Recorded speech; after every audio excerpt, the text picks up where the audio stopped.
yang satu memilih jalan perang dan ekstremisme dalam bentuk lain, yang satu memilih gue mau dagang nih. Gue mau dagang nih. Dulu kan juga penuh konflik dan penuh darah juga. Ada perang Vietnam, ada perang Korea. Indonesia Malaysia aja kan perang. Zaman Bung Karno perang. Kirim-kirim pasukan komando gitu. Tapi at some point pemimpin bangsa di Asia bilang enough dengan perang. Israel boleh bilang gue menang militer, tapi itu kan lu nggak bisa menang jangka panjang kalau nggak ada solusi politik. Demikian pula Amerika sadar itu, semua sadar itu, Iran pun sadar. Pemerintahan ini nggak akan bisa masuk dalam era globalisasi, terlalu berat beban kelembagaan dan kandungan tidak ada pemerintahan seperti ini yang berhasil. It's unwise untuk memaksakan sekarang perubahan pemerintahan Iran. Saya kira Trump sudah menyadari itu. Bandulnya bergerak terlalu jauh dari kiri ke kanan. Jadi sekularisme gantinya teokrasi. Alangkah bagusnya jika gencatan senjata sekarang ini yang di Iran, Israel menjadi momentum baru untuk penyelesaian menyeluruh di Timur Tengah ya kan nggak bisa dipaksa dengan hanya kata-kata, tapi harus ada back by strong influence and force.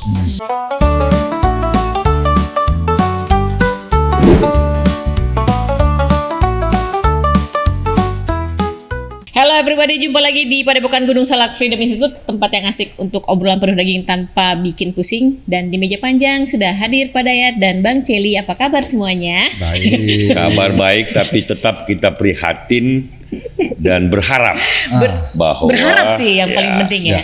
Timur Tengah, saudara-saudara kita yang hidup di wilayah penuh dinamika dan penuh konflik ya dalam 50 tahun 60 tahun terakhir itu, mudah-mudahan bisa ada momentum baru yang membuka harapan baru. Ya kemarin giliran terakhir lah itu ya. Ya kalau bisa ada optimisme kan Mas Eli kan untuk harus kita melihat celah ya kan. Kemarin kan kita sudah bilang ada versi Kamala Harris ya kan, only in the darkness of night we can see the brilliance of the stars. Jadi gitu ingat ini Mel. Kalau versi Timur Tengahnya apa itu? Itu Timur Tengah tapi apa itu? Inna ma'al serius. Itu maksudnya. Setelah kegelapan, mudah-mudahan ada cahaya penuh berkah. Menyertai setiap kesulitan ada kemudahan. Nah itu kan kita boleh berdebat panjang ya. Faktanya pengeboman, konflik sana, konflik sini, kawasan ini. Kenapa kok sejarahnya penuh dengan tragedi dan konflik? Itu penjelasan sejarahnya panjang, sosiologinya panjang, geopolitiknya panjang, great powers competition macam-macam. Tapi kan itu fakta. Sekarang ke depan kan, bagaimana fakta yang sudah terjadi kita lihat sisinya yang kira-kira bisa menjadi petunjuk jalan bagi perbaikan bersama mereka. Karena dalam hal ini kawasan ini penting, dan sejak zaman mobil kan minyak bumi itu jadi sumber energi besar. Betul. Ini kan salah satu 20-25% energi dunia itu kan dari wilayah ini. Yang namanya Selat Hormuz itu, yang Iran ada Qatar, ada Dubai, ada Kuwait di ujungnya. Itu kan sumber energi dunia, di mana negara-negara ini kan sebagai the owners of the territory gitu, mestinya bisa memanfaatkan itu demi kebaikan, bukan hanya buat mereka, tapi kebaikan banyak hal.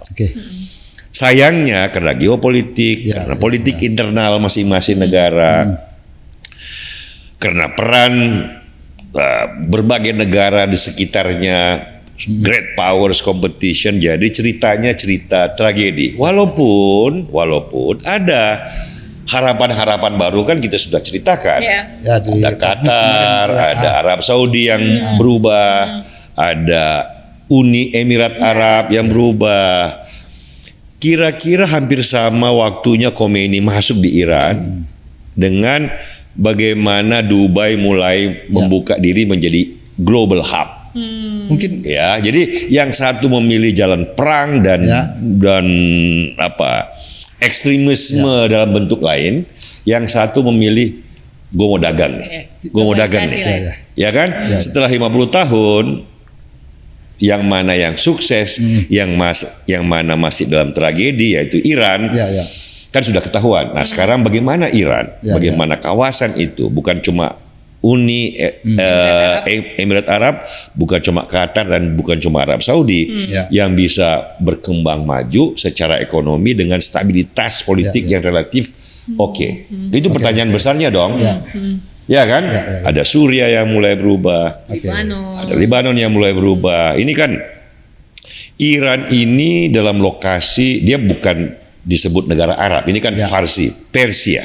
Mungkin ya tetangga nih, yang secara agama sama-sama Islam, tapi yang ada Sunni, ada Syiah, kan ada. Tetapi kan ini keluarga besar Timur Tengah, di mana secara peradaban panjang Pak Dayat. Tapi nanti kita ke sana ya peradaban. Yang fakta terakhir dulu dengan konflik terakhir yang saling mengirim rudal.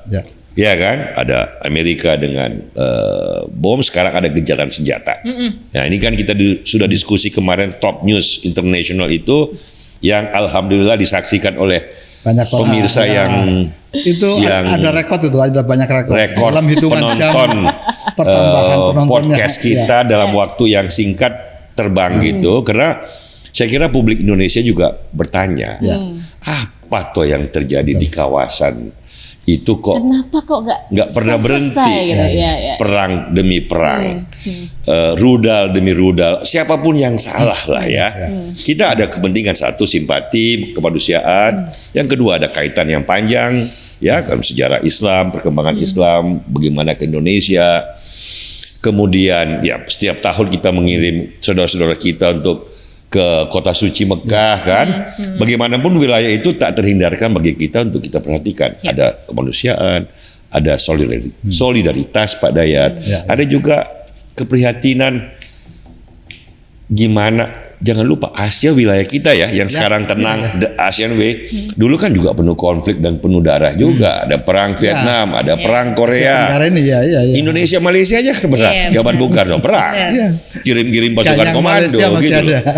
Cina juga begitu kan. Cina, Partai Komunis Cina yang ekspansif. Infiltrasi ke sini, infiltrasi ke sana. Tapi at some point pemimpin bangsa di Asia bilang enough dengan perang. Apapun sebabnya kita membangun ekonomi, masuk dalam globalisasi sebagai peserta aktif. Ada ASEAN sebagai organisasi. Nggak ada perang kita 50 tahun. Nggak ada kirim-kiriman rudal. Kita kirim-kirim turis. Ya kan, kita ke Singapura kemari. Kita ke Malaysia kemari. Kita ke Thailand kemari. Yang idealnya kan itu. Pendidikan anak-anak kita nggak perlu takut. Sekarang kita pagi ini harus ke shelter, nggak sekolah. Karena ada rudal. Entah di langit Tehran, entah di langit Palestina, entah di langit Suriah. Kasihan anak sekolahnya. Di Qatar mau diserang, ayo berlindung dulu, jangan sekolah. Insya Allah mudah-mudahan fa innama the darkness of nights-nya itu lewat. Nah sekarang diskusinya how to, bagaimana ini kan ada geopolitik, ada politik domestik. Nah itu kemarin Bang, negosiasi yang seperti apa yang harus dilakukan nih? Kan pasti kan dua-duanya ini masih Israel-Iran ya. Kan Israel juga pasti wah nggak bisa, nuklirnya mesti hilang semua. Kan ini Iran juga pasti saya berhak juga dong buat positif lah. Negosiasi kan ini kan gencatan senjata supaya nggak terus minggu depan serang-serangan lagi kan harus permanen dan harus ada solusi politik. Ini kan militer nih, solusi militer kemarin. Israel boleh bilang gue menang militer, tapi itu kan lu nggak bisa menang jangka panjang kalau nggak ada solusi politik. Demikian pula Amerika sadar itu, semua sadar itu, Iran pun sadar. Jadi setelah masalah rudal, pengeboman, masalah nuklir selesai, kan gencatan senjata, maka harus ada solusi politik menyeluruh, bukan hanya di Iran, tetapi rasanya juga harus mencakup kawasan Timur Tengah yang kemarin kita diskusikan itu loh, terkait dengan bagaimana Israel Palestina. Ini kan satu kawasan nih. Kenapa Ayatullah Khomeini kan begitu revolusi Iran dia masuk kan sebenarnya perangnya bukan dengan Israel dulu, dengan Irak dulu, Saddam Hussein kan. Kirim-kiriman rudalnya kan dulu bukan dengan Israel, dengan Baghdad kan. Namanya rudalnya masih hafal saya waktu mahasiswa. Skut namanya. Rudal Scott. Jadi bukan bunker buster, Skut. Nah, tapi itu kan cerita panjang. Tapi intinya solusi politik. Nah, artinya bagaimana kerangka perdamaian itu ke depannya diwujudkan. Memang ada satu problem di sini sekarang karena problem domestik Iran. Apakah pemerintahan yang sekarang itu bisa bertahan? Ini pemerintah dan rakyat Iran ini. Bagaimana kontrak baru setelah 50 tahun pemerintahan teokrasi, kemudian ada perubahan ya. Dan teokrasi dan tentara nih, revolusi, garda revolusi, bahasa Indonesianya garda revolusi. Ini kan kaitan kedua ini erat. Ya. Nah, bagaimana? Dan ini menurut saya pemerintahan ini nggak akan bisa masuk dalam era globalisasi. Terlalu berat beban kelembagaan dan kandungan apa? Tidak ada pemerintahan seperti ini yang berhasil. Ya, sekarang ini gitu. Ya. Karena itu harus ada perubahan. Nah, bagaimana perubahan terjadi, transformasi? Ini kan ada sejarahnya Iran ya. Tetapi tetap pemerintahan yang sama, yang berunding. Karena kalau revolusi internal dulu yang anarkis, kacau, nggak ada arahnya. Walaupun anak putra mahkota di Paris Reza putranya Pahlavi ini sama Faradiba, saya sampai nggak pernah lupa Faradiba. Dianggap dulu ratu tercantik, men. Jadi walaupun banyak pihak di luar Iran mengatakan bahwa saatnya berganti pemerintahan, barangkali yang paling bagus adalah tetap struktur inti kekuasaan, tetap, tapi dengan konstitusi. Bukan monarki, sekarang kan teokrasi. Teokrasi ya. Jangan teokrasi tapi sentral kekuasaannya jangan hilang. Karena begitu hilang dia kayak Baghdad waktu invasi Amerika, jadi kacau, anarki, malah perang sipil tuh. Kan itu kan bukan cuma orang Iran kan di Iran. Ada yang Kurdi, ada Balukistan, ada macam-macam. Jadi seperti Cina barangkali dalam bentuk lain. Partai Komunis Cina berubah bentuk tapi sentralisasi kekuasaan terjadi. Pemerintahan ini yang negosiasi perubahan. Ekonomi terbuka dan lain sebagainya. Ya kan? Kira-kira potret besar. Nah, di situ yang sebenarnya it's unwise untuk memaksakan sekarang perubahan pemerintahan Iran. Saya kira Trump sudah menyadari itu. Saya baca terakhir ya, bahwa lebih baik negosiasi itu dengan the existing government. Ya, betul. Bahwa nanti ini kan solusi politik, bukan hanya hubungan dengan Israel, Palestina, dengan negara-negara Arab yang lain, dengan negara Teluk yang lain.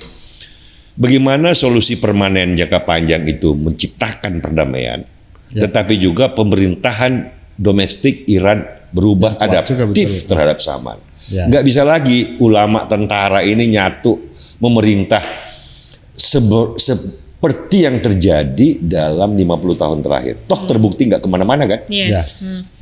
Kita kan sudah ceritakan Khomeini ya tahun 79 dengan Deng Xiaoping dengan Cina kan tahun 78 bulan kan abad ke-20 ini kan ceritanya hampir sama deh.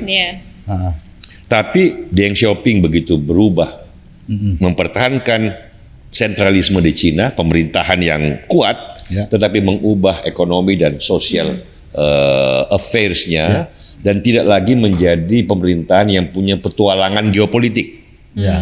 Ini penting nih, ya, sehingga dengan peradaban yang panjang tidak menjadi ancaman bagi yang lain. Makanya kan, dengan peradaban yang panjang Cina cepat maju. Sebenarnya peradaban Persia sama panjangnya dengan Cina, sama continuous-nya dengan Cina kan, perang Salamis di 5 abad sebelum Masehi. Xerxes itu sudah masuk menaklukkan Athenia, membakar, kemudian perang lagi.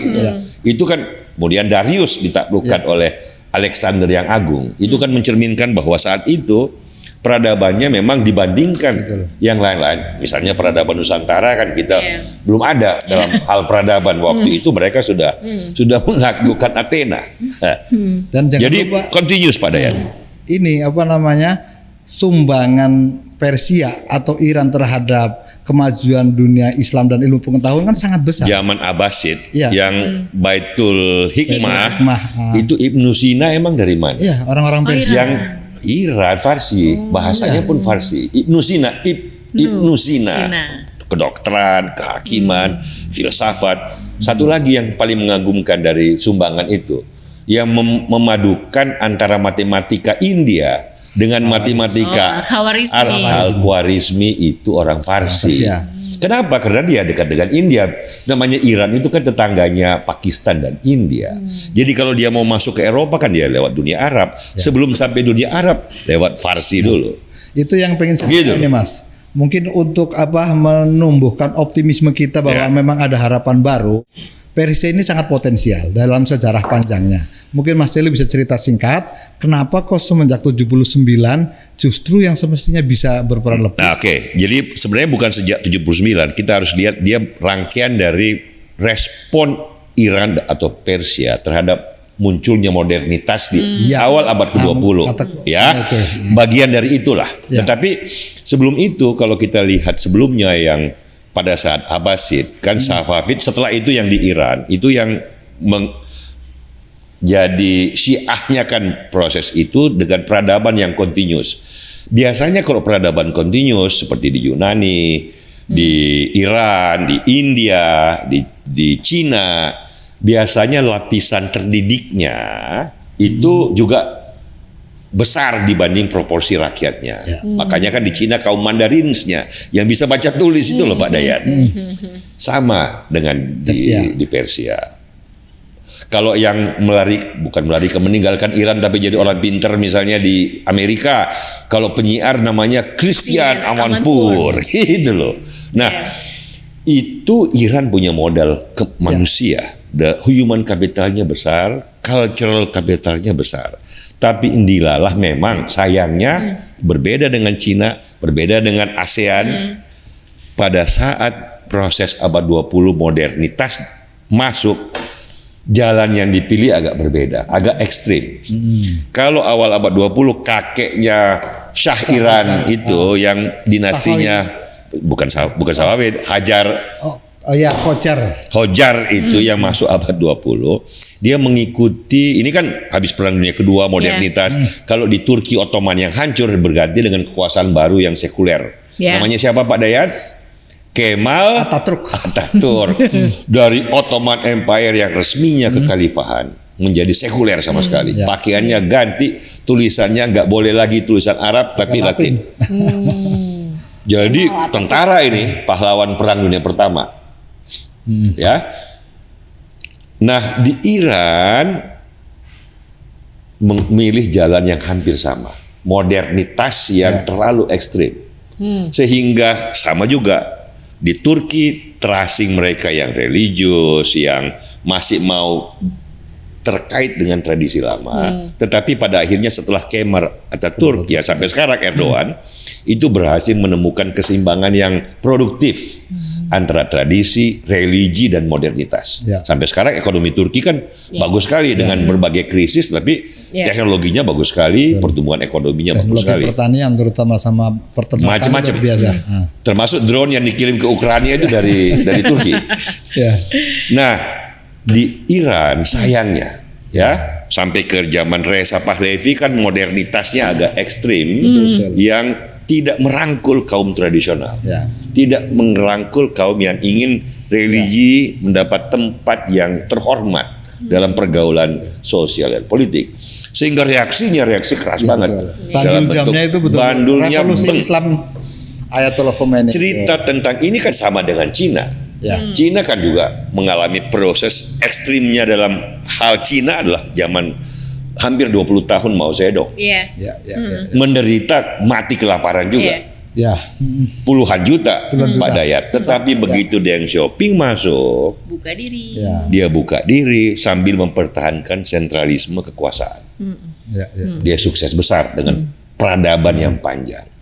Nah, sayangnya waktu Khomeini masuk, respon terhadap kegagalan modernitas Shah Iran yang mengikuti jalur-jalurnya Kemal Ataturk di Turki, Ottoman Empire.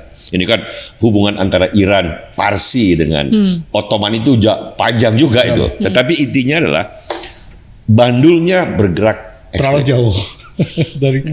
dari kiri ke jadi sekularisme gantinya teokrasi. Betul. Bukan jalan tengah. Kalau dia pakai jalan Nusantara kan biasanya moderasi. Jalan tengah. Ini jalan paling ekstrim yang mungkin ditempuh oleh negara modern. Nggak ada yang secara formal teokrasi dalam dunia modern selain di situ. Ya ada kan banyak macam-macam lah. Nah, padahal untuk kawasan itu, kalau kita lihat kan Arab Saudi kan monarki. Ya. Dubai kan Monarki sama lah, Qatar sama lah. Ya memang ada Mesir kan, dia menjadi republik, ya kan. Kemarin Suriah kan, tapi kan kelihatannya di sana ini yang cocok monarki, tetapi monarki yang ya lama-lama kayak Inggris kan, trajektori ke depannya monarki, tapi monarki konstitusional yang modernis dan terbuka. Arab Saudi lah ya sekarang. Arab Saudi, Qatar, Uni Arab. Itu gampangnya Malaysia. Malaysia kan rajanya gonta-ganti, monarki dong. Tetapi ada parlemen, ada demokrasi dengan keterbukaan ekonomi yang bagus banget, gitu loh. Tetapkan kerajaan di raja Malaysia kan. Nah, kalau memang jalan itu yang mau ditempuh oleh Iran, ya harus ada memang perubahan fakta bersama rakyat dan pemerintah. Karena kan beberapa tahun lalu kan anak-anak muda di Iran kan protes juga. Tapi kan kalah oleh kekuasaan mullah. Bukan cuma itu tentara. Tentara ya. Kalau cuma mullah nggak, kalau cuma mullah nggak ada tentara mampus juga. Gitu loh. Kombinasi mullah itu yang paling nggak produktif kan. Karena revolusi. Jadi kalau ini bisa berkembang dengan baik, maka sebagian problem di Iran itu secara prinsipil ya. Itu bagus tuh. Memang selain itu kan tadi bagaimana Amerika negosiasi, Israel negosiasi, ini kan aspek lain daripada problem perang domestik Iran. Oke Mas, kita kembali ke momentum gencatan senjata nih Mas. Tadi Mas Celi banyak cerita soal menekankan kepada Iran. Nah, dua aktor utama kan Iran, Israel. Isu utama Dan yang muncul Amerika. Palestina, Dan Amerika. Nah, Polisi mungkin, dunianya. Ya, terkait dengan masa depan kawasan ini, politik di wilayah ini, kira-kira apa nih untuk Israel seharusnya seperti apa? Dan bagaimana negosiasi politik ini terus berjalan? Kalau menurut Mas Celi. Pertanyaan ke saya tuh ke Amel nih. Langsung Mas Celi. Bang Celi dong. Oke. Bang Celi.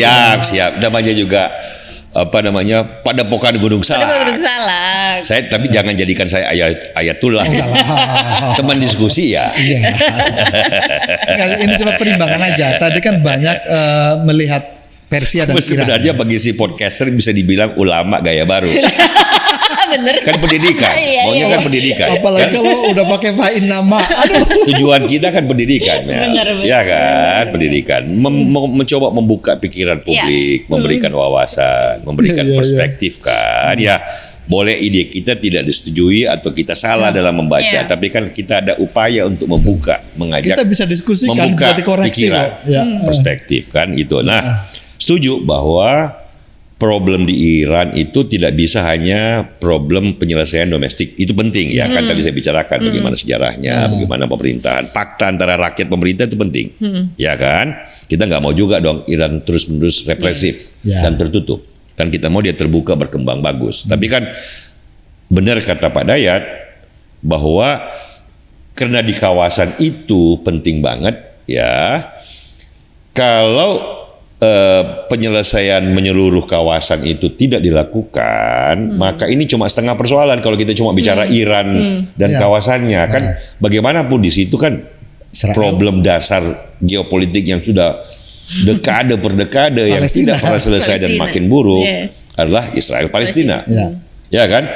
Waktu saya kuliah di Amerika, ini kita bicara tahun 90-an. Sebelumnya kan ada Israel, Mesir, Anwar Sadat, segala macam pembunuhan. Kemudian zaman saya kuliah itu Yitzhak Rabin dari Israel, masih Anwar Sadat. Itu kita semua sebagai mahasiswa di Amerika senang banget tuh di White House. Bill Clinton, presidennya, berdiri di tengah mendamaikan dua salaman. Bukan cuma kita, bukan cuma Amerika, bukan cuma di Timur Tengah, dunia tepuk tangan. Potensi perdamaian historik Yasir Arafat ketika itu salah satu. dengan Rabin, tapi kemudian kan Israel mengalami radikalisasi dan militansi sampai sekarang kan. Yitzhak Rabin yang salaman sama Sadat kan ditembak, dibunuh sendiri. Ya kan, sama dengan Mahatma Gandhi di India waktu menganjurkan moderasi, ditembak sendiri gitu loh. Nah, setelah itu kita melihat peristiwa demi peristiwa bukannya semakin baik, tetapi menunjukkan tendensi terakhir tuh.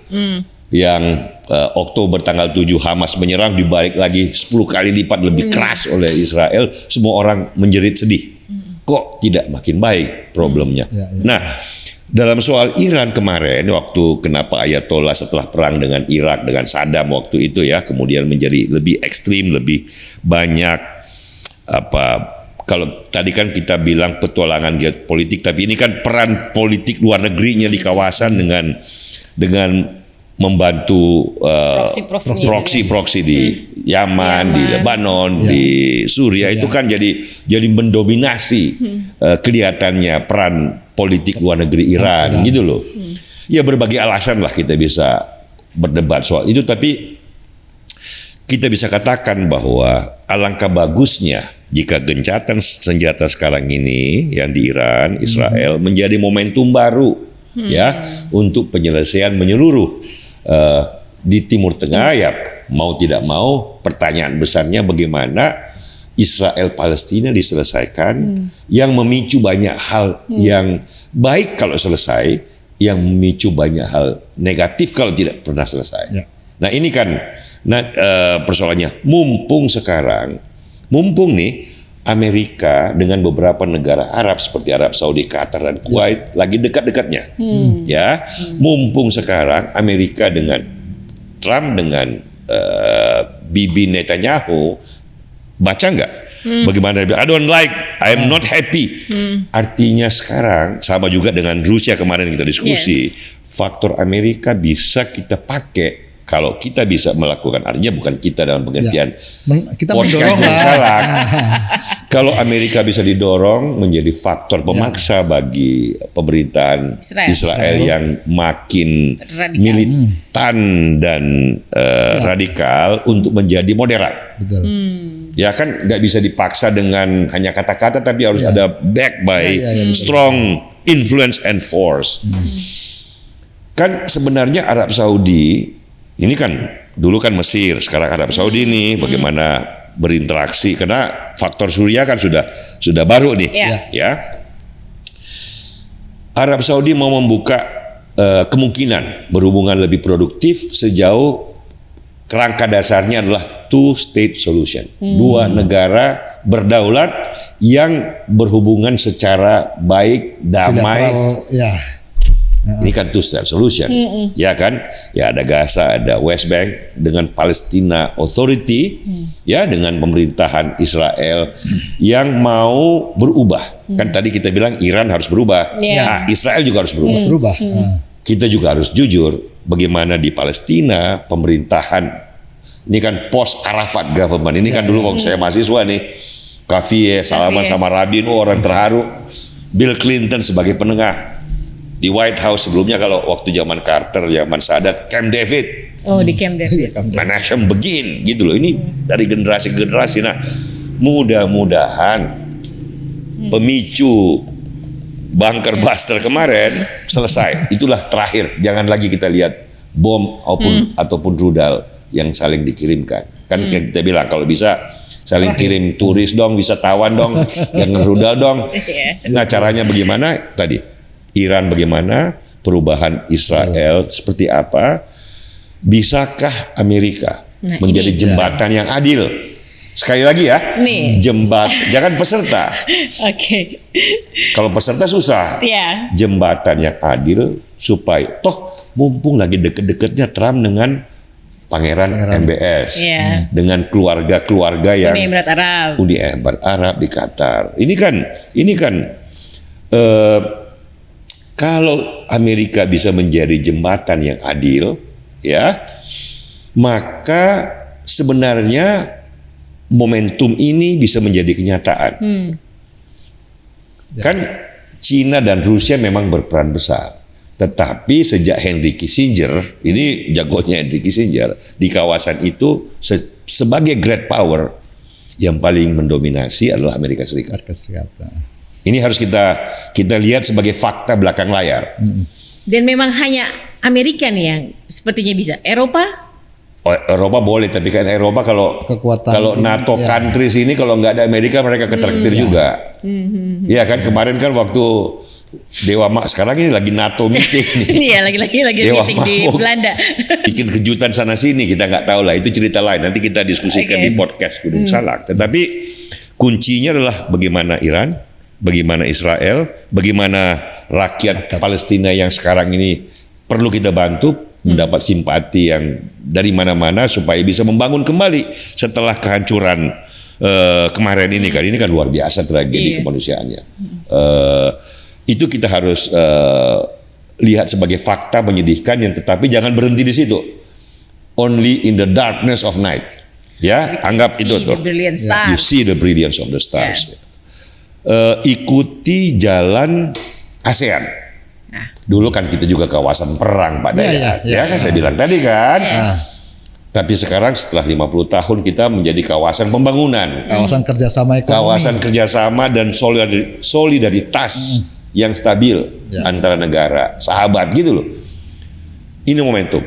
Nah, bisa apa enggak ini wilayah yang kemarin saya bilang wilayah kaum negarawan, the statesman. Kalau mau lahir pahlawan dunia, entah siapalah. Lahirnya dari sini. Kalau mau Nobel perdamaian, lahirnya dari sini. Oke? Kita nggak tahu.